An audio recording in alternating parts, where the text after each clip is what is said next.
Have you ever felt like your compost pile was a part-time job you didn't sign up for? You're out there in the heat, straining your back to turn a heavy, steaming pile of half-rotted vegetables, hoping that maybe in 6 months you'll have something usable. But what if you could outsource all that labor to a silent crew that works 24 hours a day right in the middle of your garden beds? Today, we're talking about the lazy worm tower.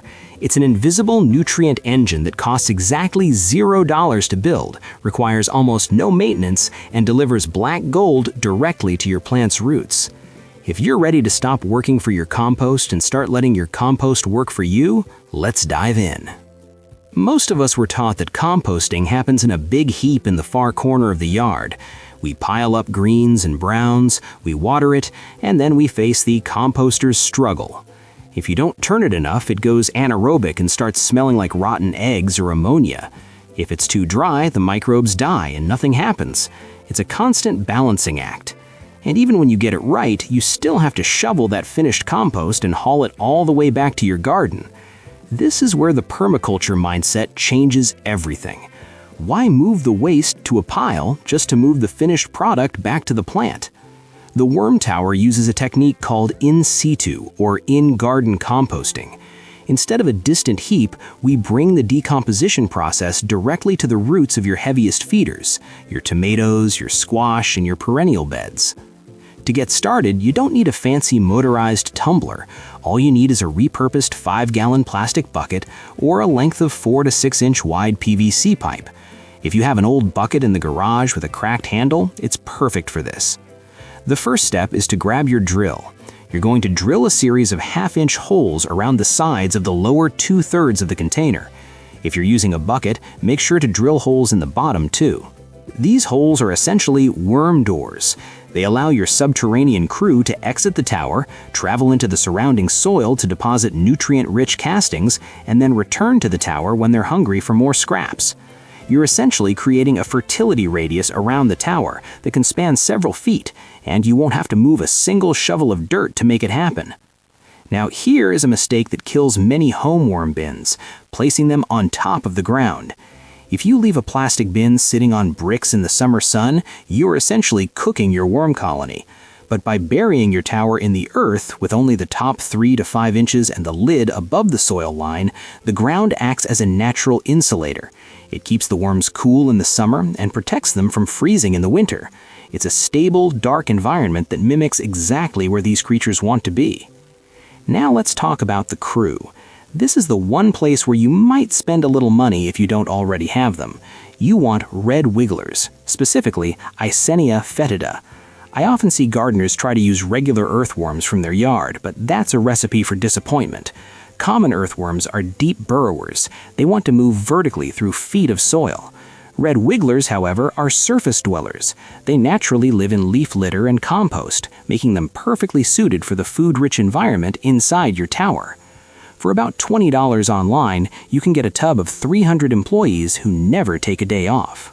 Once your tower is buried and your worms are ready, you need to make it cozy. We call this bedding. You don't need to buy anything fancy here. Shredded newspaper, corrugated cardboard, or even empty egg cartons work perfectly. Just soak these browns in a bucket of water, wring them out until they feel like a damp sponge, and toss them in. Next come the greens, your kitchen scraps. Apple cores, carrot tops, and used coffee grounds are all high-quality fuel. Just remember the golden rule of pest-free composting: no meat, no dairy, and no oily foods. Because the food is contained within a buried structure, the scent is masked by the soil, making this one of the most pest-resistant ways to compost. To keep the system running, you need a lid. It keeps the interior dark, retains moisture, and prevents the tower from flooding during a rainstorm. You can use the bucket lid that came with it, but since we're aiming for a $0 build, get creative. An old terracotta pot saucer turned upside down works beautifully. So does a heavy flat stone or a scrap piece of wood weighted down with a brick. The beauty of this system is that it's almost entirely self-maintaining.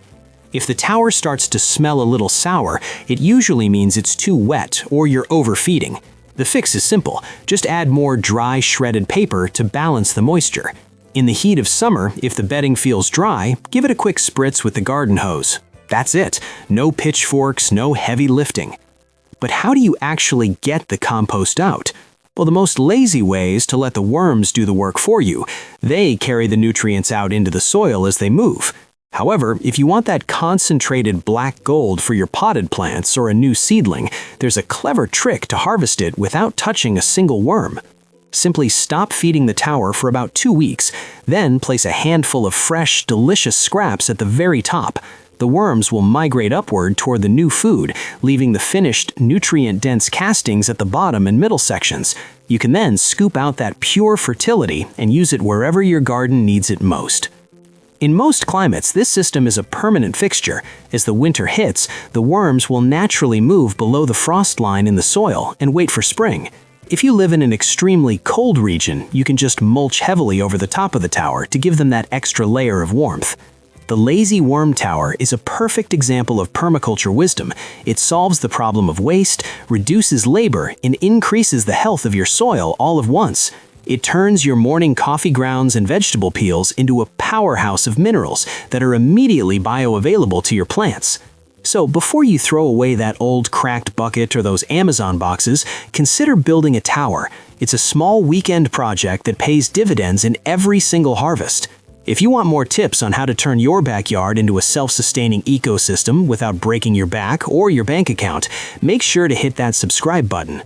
And let me know in the comments, what's the one heavy feeder in your garden that could use a worm engine this spring? Happy growing!